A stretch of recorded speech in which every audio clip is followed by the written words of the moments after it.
Wondering why I'm wearing this cape?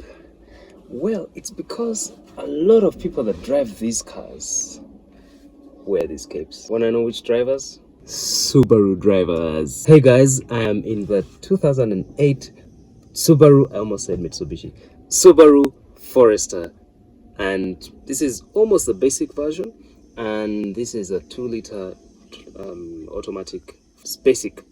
Let's get into the details. Now, if you're new here, there are 2 buttons I want you to click: subscribe and the bell icon. Be the third one, like the video, share with a friend. Anyway, I'm kidding. Anybody can drive this car. And it's similar to the Toyota Rav4. Let me explain. You see, when you drive this car, nobody can really tell how wealthy or how poor you are. They can just gauge how much money you spent on this car. And for this 2008 model, you're looking at a price of about 40 million to about 42 million, depending on the mileage and condition. The Subaru Forester only comes with 5 seats, just like other Foresters which were released even before and after. Even the most recent Foresters have 5 seats.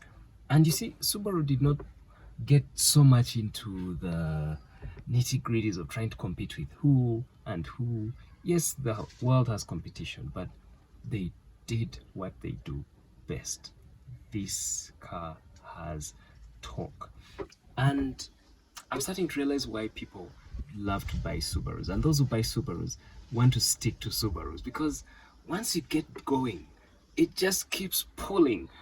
And even if it doesn't have the turbocharger, or even if it's not that fast, you just feel that power that the car commands.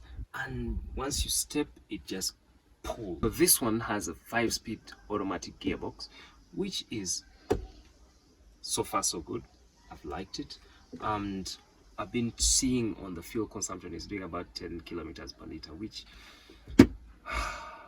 is not as good as a Corolla. But when you buy these cars, of course, you can't be thinking of using the same amount of fuel as a Corolla. This car has some diesel versions, but I really wouldn't recommend you go for them, because I don't know how many people know how to fix them. And of course, you'd be looking at getting it from United Kingdom, which has also its challenges. You cannot talk about the Subaru and ignore their engine and powertrain. That's what really makes them Subaru. One of the things you appreciate about Subaru is that they do not have so many engines or engine variations. So if a mechanic can fix one, it is likely that he'll be able to fix others if he understands the engineering behind it. Of course, it's always advisable to work with the Subaru technician who really understands them. This one has the legendary EJ20 naturally aspirated single overhead cam horizontally opposed boxer engine. I like its smoothness. This is run by timing belt, which is obviously serviceable, so at some point you need to change the timing belt. But this engine is generally reliable as long as you do your routine maintenance in time and replace the parts that need to be replaced in time.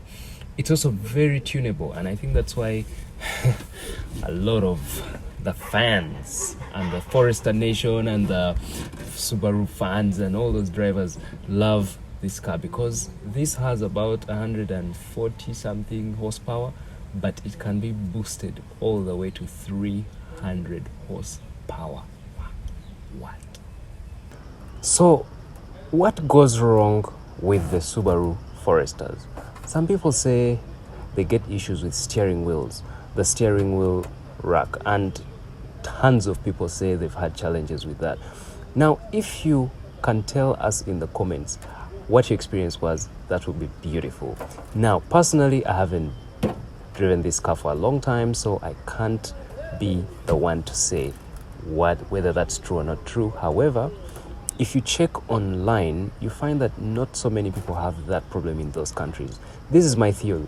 The challenge we have in Uganda is our roads are really traumatizing. They really traumatize the cars we bring in. And a lot of times, you find that probably these cars work with a very healthy suspension system. So make sure the shocks are okay, make sure the bushes are okay, make sure all the ball joints and all those things are perfectly okay all the time. I think you will reduce the chances of steering wheel problems on your Forester. And it's the same challenge, I think, with the Legacy and Outback, because it's the same system. Another thing that people say goes wrong with these cars is the gear box, and a lot of times I want to believe it has a lot to do with the transmission fluid that you use and how frequently you change it and who changes it for you. If you can get those three things right, then I don't expect you to have a challenge with the transmission issue. But knowing those things is also a good thing. But generally, the frequency of the failures is minimal. However, you have to, with this model, the worry will be much less.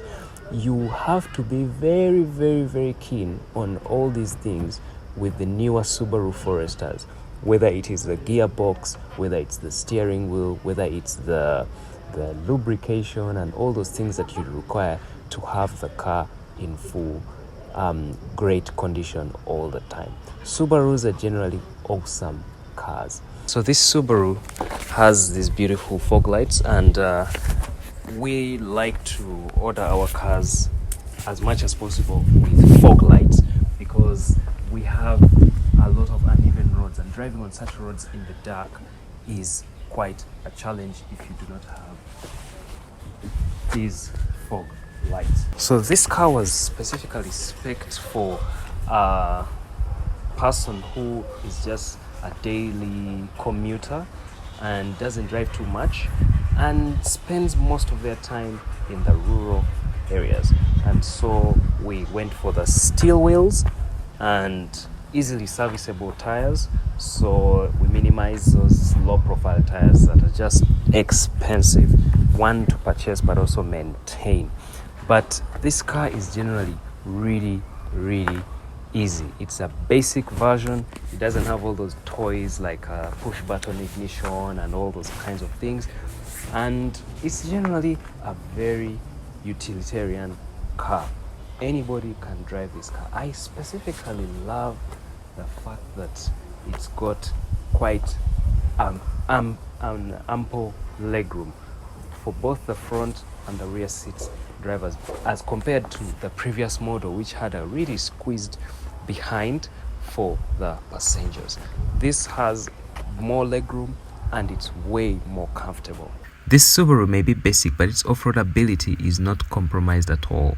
With symmetrical all-wheel drive, this car will get you out of any average slippery situations on our roads. But if you're not really a skilled driver off-road, you can still get stuck.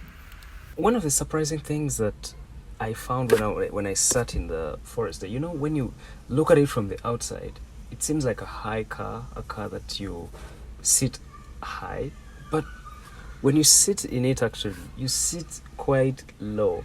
And I know that's quite a good thing for space, for safety especially.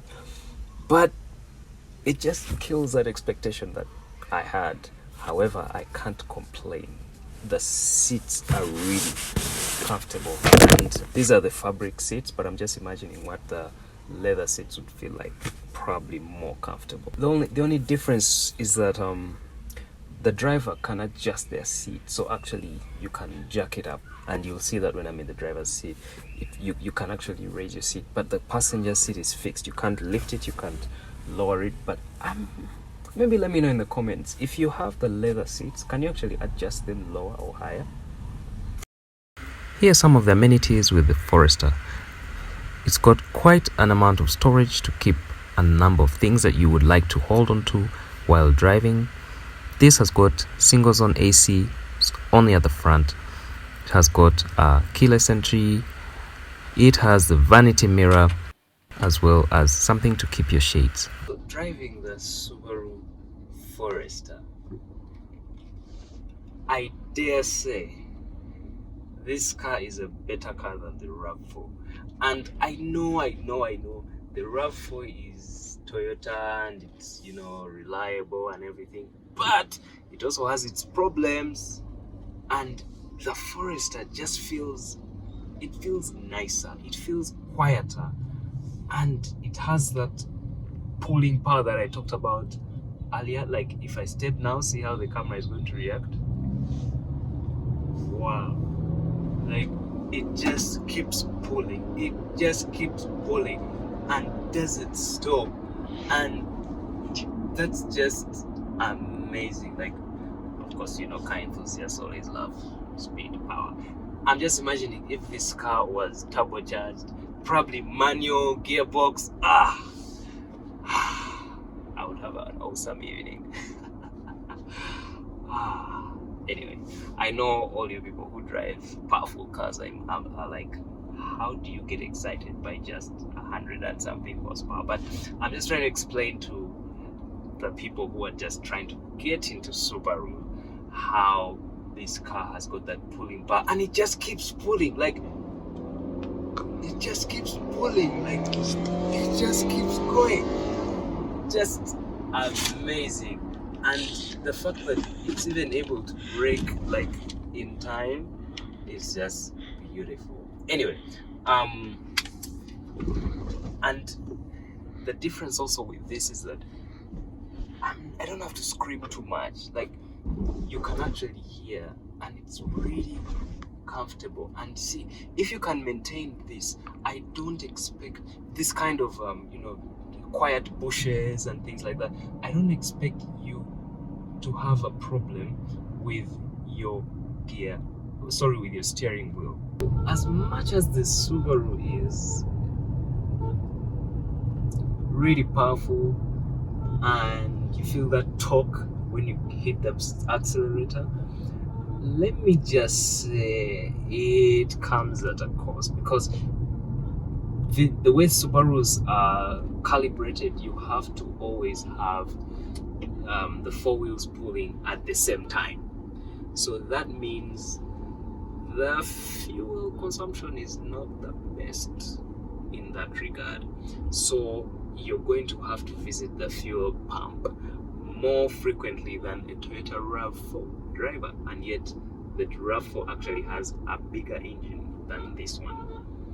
Now, the question is, should you buy a Subaru Forester? My answer is yes, if your budget is not more than 42 million. Like, it's actually 40, but like you can squeeze a little bit to like 42 million. Just go for the Forester, especially if you're looking for something raised over the ground, something powerful, and the spare parts are actually available. They're just let me not say a bit, they are expensive, more expensive than the equivalent Toyota spare part. Like shock absorbers, you need to be ready to spend maybe about 2.5 million for reliable shock absorbers. When it comes to servicing, if you're using the right lubricants, yes, you might have to look at maybe a cost about 300,000. But if you just do those routine maintenances, you shouldn't have a problem with the Subaru Forester. And if you're able to manage that fuel, this is the car for you, because you're going to be able to go anywhere with this car. And it has that great, awesome ground clearance, which everybody in Kampala is looking for, especially now that people are trying to construct their own houses, and they have to drive into some of those difficult areas just to check on their projects and see how they're doing. You're gonna need a car which will manage some of those difficult terrain. Thanks guys for watching this video. It's been awesome. Share this video with everybody that you know, and Subaru fans and Subaru drivers. If I disappointed you, if I didn't say something, please type it in the comments and make sure all of us learn about these cars. Otherwise, it's been great, and see you next time.